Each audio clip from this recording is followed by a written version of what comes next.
So thank you for joining. We're here today with Emma and Sam, the editors and authors of Coming Out Stories. Welcome. Thank you. Thanks for inviting us, Matt. Pleased to be here. Thank you so much. We're really happy to be here. All got our copies ready for reference. Three for the price of one. No, definitely not. So I suppose where to start, as any kind of good interview does, is tell us a little bit about, I suppose, let's start with Sam, actually. Tell us a little bit about what the book is about. Coming Out Stories is really what it says on the tin. It is stories, personal experiences of coming out across the LGBTQ plus spectrum. So every single story is different.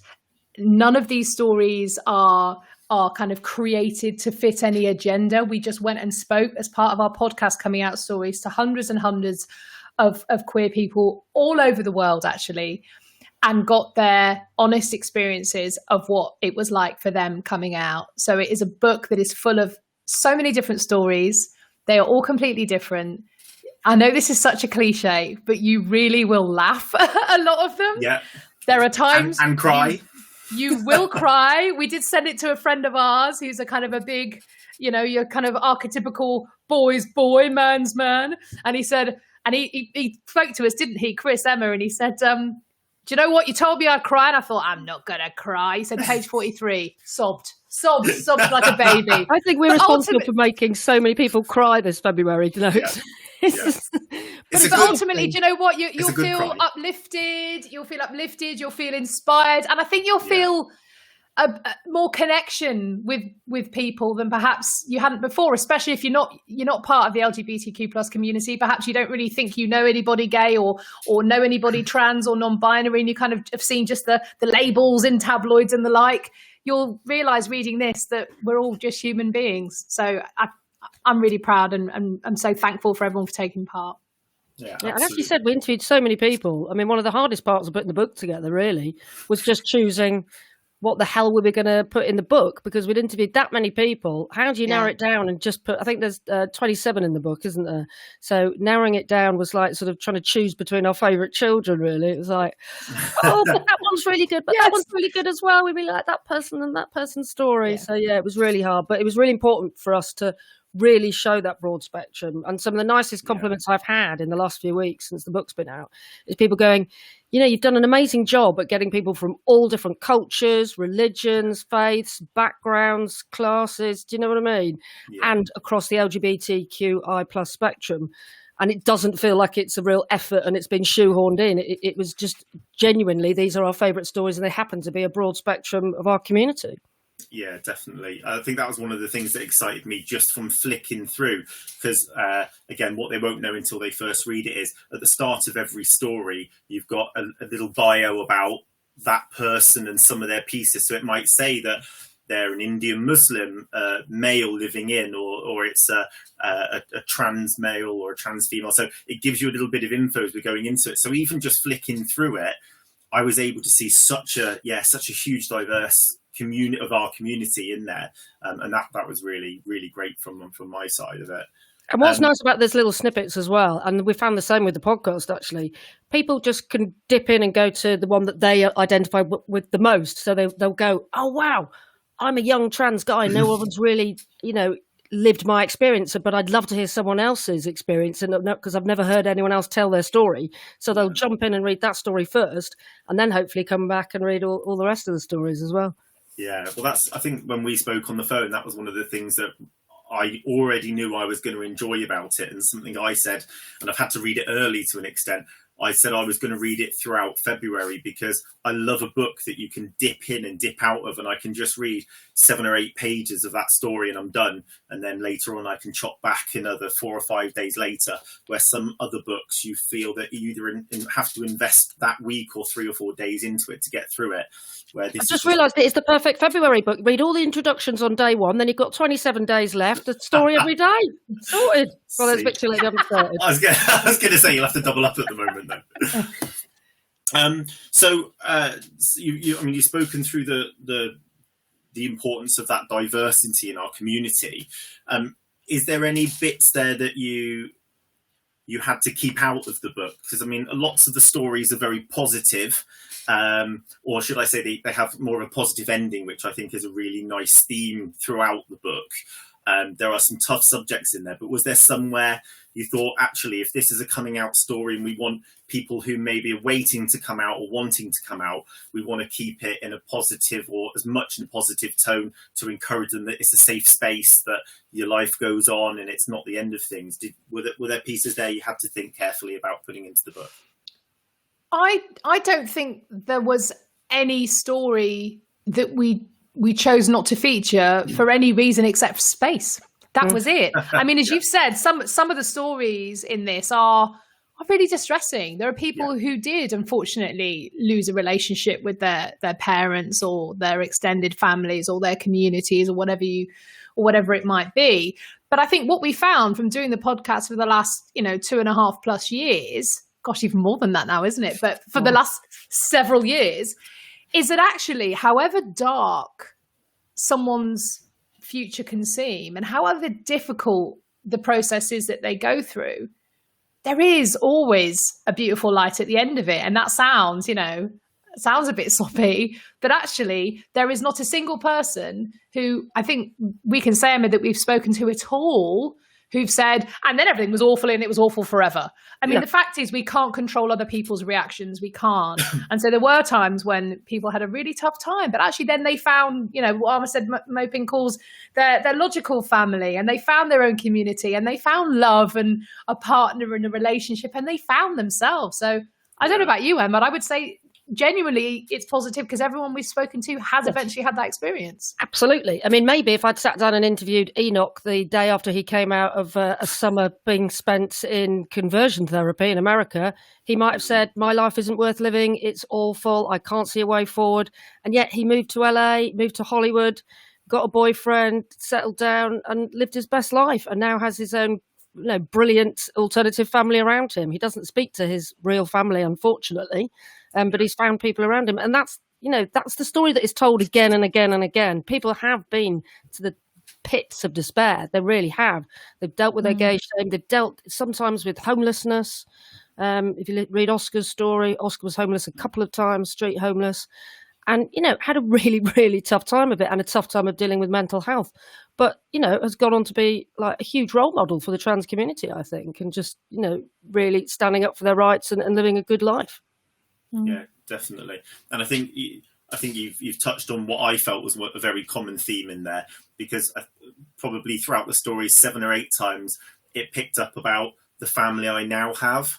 So even though, yes, I've still got a biological family, and even then my family is engaged with it, they've been happy for me, but they've still found another family, which is the LGBT community family in itself, and people they can relate with and find their own identity with. And LGBT people are very good at doing that, moving to big cities and finding their own family and finding their own fabulous life, and just somehow making it work. And sometimes you have to make sort of compromises. Like Assad's story is heartbreaking and warming and beautiful in so many ways. And, he literally thought he was going to get thrown out on the streets, and he packed a bag, hid it under the bed, had a friend waiting outside in a car because he thought he was going to get thrown out. He wasn't.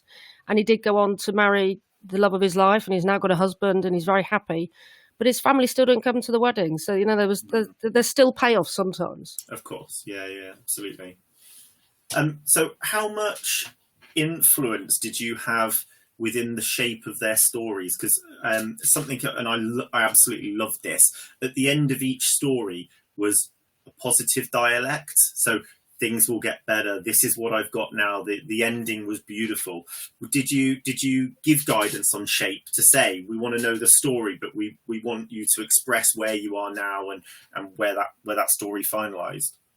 I'll take this because it's that one there. I'll do that. It's that Emma Goswell. She's an absolutely brilliant interviewer.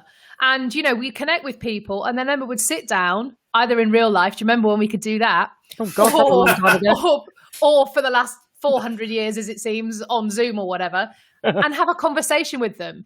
There was no structure. There was no, in their eyes, there was no agenda. It was, I want to talk to you as a human being about your experiences. And then at the end, it was just Emma saying, what would you say to that, you aged 18, or someone now who's younger, or someone who's 50 and just realizing what their identity is, or coming to terms with their identity, or whatever it might be. So it's that one having a brilliant, empathetic, natural conversation and allowing people the space to tell their stories, essentially. So bless it. And this is coming from an award-winning broadcaster as well. I mean, I have a sort of vague plan in my head, a vague sort of story arc, like a beginning. When did you first even think it yourself? Yeah. To sort of talking about people's childhoods and then adulthoods. And then I'd always like to end with a bit of advice for themselves as a younger person, or for other people going through the same experience. But generally, I don't sit down with much of a plan. And generally, I quite like to not know that much about the people that I'm interviewing. So I quite like a surprise. I quite like to hear things for the first time. So because we're quite well known now, we will just have people approach us and go, I want to tell my story. And I'm like, great. Don't tell me anything. If you've got a good story, I'll literally just start recording and see what happens, And sometimes they're extraordinary. And people literally will just come to us now. I interviewed a guy a few weeks ago. This isn't in the book, but this just goes to show how it works now. And he didn't just come out as being gay. He came out as being gay, as being HIV, as being having severe mental health problems, of being a sex addict and a drug addict. It was like, it all came out. People find it incredibly cathartic to tell their coming out stories. And I think even if you're an older person who maybe came out a long time ago, or you came out perhaps as a gay man or a lesbian, but perhaps now, we know that people have different coming out experiences. And we've spoken to some people who maybe came out as a lesbian and then later came out as a trans man, for example. Everyone's different, of course. But I think listening and understanding that people have these different stages of their lives and different experiences means that, everyone has got something in here that they can identify with. Yeah. Actually, someone said to me the other day, you might have to go back in 10 years and see if anyone's changed the way they identify. Like, things do move though, don't they? Literally as we were going to print, I had to contact the publishers and go, Alfie now identifies as non-binary. So can we just change a bit in the book, really? Because, they've gone from coming out, as Sam said, as a lesbian to then coming out as a trans man, and now identifies as non-binary. So we had to really update it at the last minute. Yeah, absolutely. And I think, again, that was something that I found quite inspirational, because a number of the stories, especially with some of the non-binary members that have written in with this, their discovery of that self-identity and their gender, you can see it's happened over a 15 to 20 year pace with some of them, and they talk about the spectrum. And for myself, where I feel at this moment in time, I know exactly where I am on the spectrum. It's really interesting to see how the fluidity of it is with other people, because I personally don't have that myself. I feel I've been in one place and it's been quite static, and that's great for me. But it's really interesting just to hear those stories about how it's developed for people, especially when you've got people there as well that have married 2 children, and actually it was in their 30s when they've actually gone out dressed as a female for fancy dress. They describe themselves as never feeling so comfortable. And those tiny little self-discovery moments that are actually brought out in this book. Because when I first picked it up, I was like, oh, this would be great. It's about the coming out story of just the story. But actually, there's so much education in there for anybody who hasn't experienced other parts of our community, and I just found that absolutely incredible. Do you know what? When Russell T Davies actually read it and got back to me and sent us the email with the most gushing, glowing review, and I screamed, and that was one thing that really surprised me. He actually said, I'm so glad I read it because I learned so much. I mean, this is a man that's just written It's a Sin and has been part of the LGBT community since we can remember. And he said he learned from it. So I think that just goes to show how fluid it is, how identities are changing so much. And actually, even if you're in the LGBT community, you don't necessarily understand all the stuff about gender fluidity or the trans community. You don't, all the non-binary identities. There's still a lot of misunderstanding, I think, which is why I think those stories probably are the most important, actually. And I knew you were going to bring up JJ because I'm fascinated by JJ, and I think JJ is someone actually that I interviewed at the sort of beginning of their journey, and they were still a bit unsure, and I think they're still a bit unsure, and I think they're still on a journey, and I really would like to reconnect with JJ soon and find out where they are on their journey. Yeah, you're agreeing, Sam? Yeah, 100%. And, and what I loved about JJ's story particularly was the fact that JJ is a working class gas fitter. from the north of England. And I think, again, I really, really, really wish that a bunch of straight cis people will read this book and understand that, you know, the images that the media throw at us of what a trans person looks like, or what a gay man looks like, or a lesbian, or a non-binary person, or whatever.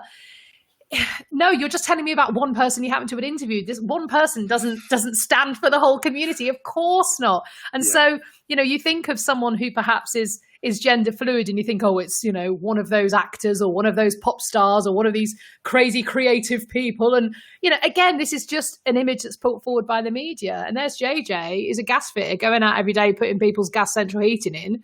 And exactly. like we all know, a regular person, because, you know, everyone's different. But I love that. Exactly. The man that's just fixed your boiler could be part of the LGBT community. Yeah. That's essentially what the book's saying.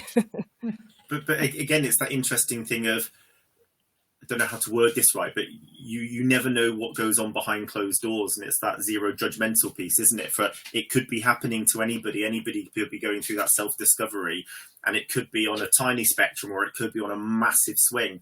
But I think one of the, you know, it goes into their social media following and things with JJ as well, which shows there must be enough people out there that want to better understand or in some way are experiencing themselves to suddenly explode on social media and have so many people follow them and want to discover about them and what's happening with them as well. So 100%.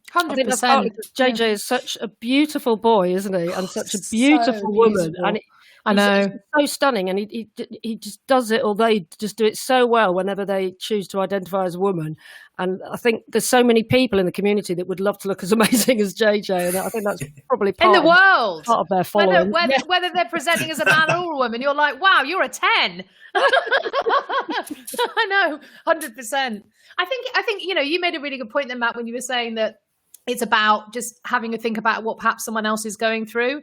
And I know when Emma and I did an hour-long interview on 5 Live, and, you know, my ex-colleague who was interviewing us, Chris Warburton, said that one thing that really struck with him is, you know, he knows a bunch of LGBTQ plus people in the media, you know, we all do.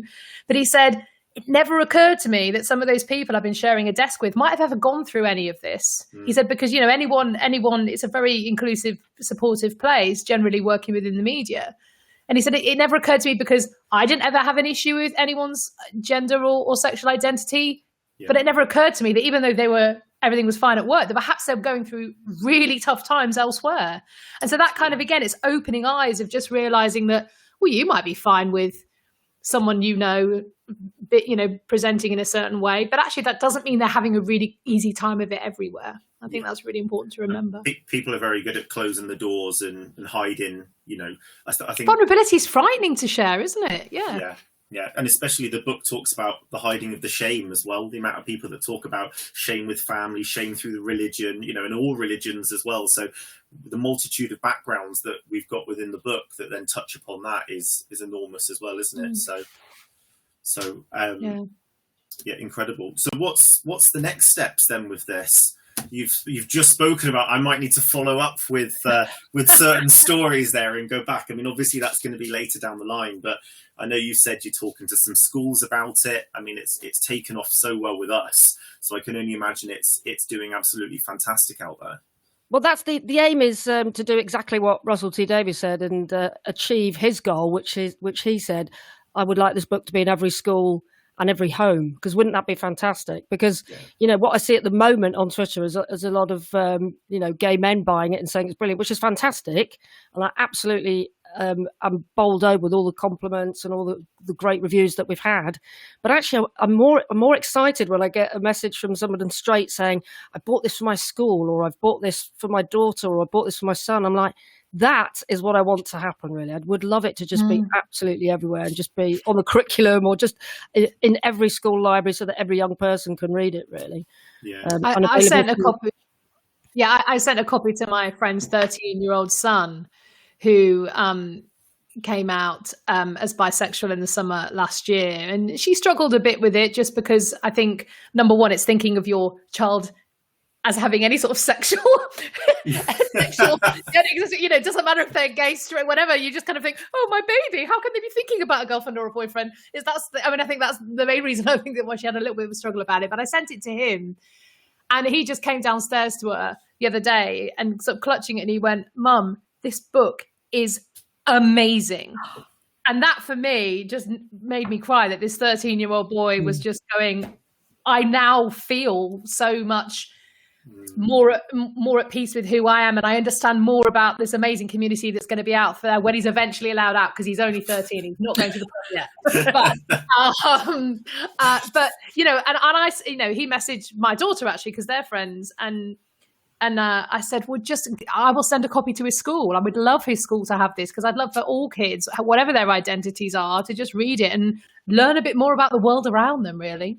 Exactly. And I think if all sort of straight cisgender people read it, they would understand, you know, the sort of pain and the horror and the guilt and the shame that all LGBT people go through on some level. Obviously, some people struggle with it a lot more, and some people are in really intolerant societies or intolerant families and have a really bad time of it. But I think everyone has that slight element of gay shame. And I think, you know, the more that the straight cisgender world understands that, the better. Yeah.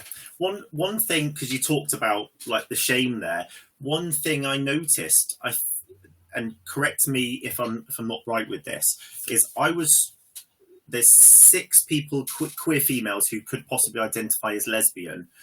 I was shocked when 4 out of the 6 said, as part of this, is I call myself gay or I call myself queer because I don't want to identify, or I don't like labeling myself as lesbian.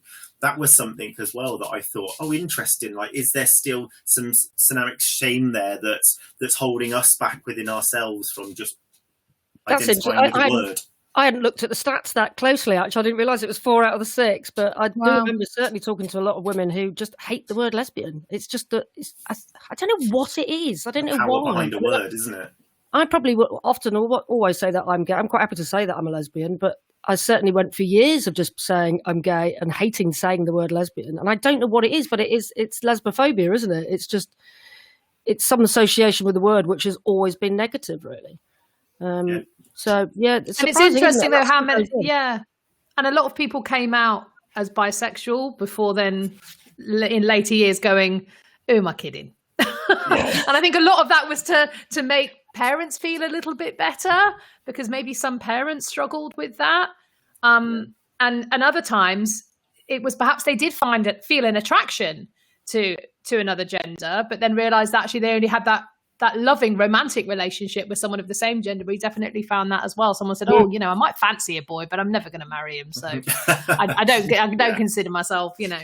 So I think at the end of the day, it's just, why do we feel? Emma and I talk about this quite a lot. And before we even started the podcast, a bit of us was like, why should anyone ever need to come out? This is ridiculous. We shouldn't. And actually, in an ideal world, this is redundant. You know, we don't need it anymore. Because I brought my girls up saying, I mean, really from when they were teeny tiny, I've just all said, oh, in the future, maybe if you had a boyfriend or a girlfriend, it's up to, you know, blah, blah. And I've always just said, both gender, and I've also just said, you know, however you want to live, whoever you want to live with, it really doesn't bother me in the least. So it's just been part of our conversation. It's never like, let's sit down and talk about the future of what you may or may not decide to present. I've always said, look, I don't care who you ever show up at home with. The only thing I care about is if they're not kind and they don't support you. I don't really care anything else about them, you know. And I think, great if every child was brought up knowing that there was no issue about who they decided to go to bed with when they were ready, or how they presented in terms of their gender, then there wouldn't be any need for this. But you know, we know that sadly, even in 2021, there really, really is. So until then, let's all just understand a bit more about each other. Yeah. Really. Hey, we're talking in LGBT History Month. Let's hope that in 50 years' time that you're right, the book is redundant and people study this as part of LGBT history. Look, people had to come out and announce their sexuality. They really struggled with doing that. And sometimes they could become homeless or lose their families or lose their friends. Can you believe a world like that existed? Let's hope that's what happens. Definitely. Right, you've got to disappear. So on that note, I'm just going to say thank you ever so much for joining us. I think something will be really fun. We'll catch up separately, but let's see if we can get some of these into school from some support with us and some social as well, because that would be amazing. That'd be amazing. Wonderful. Thank you so much. Thank you so much, and Nice have to see you, a great evening. Bye. Bye.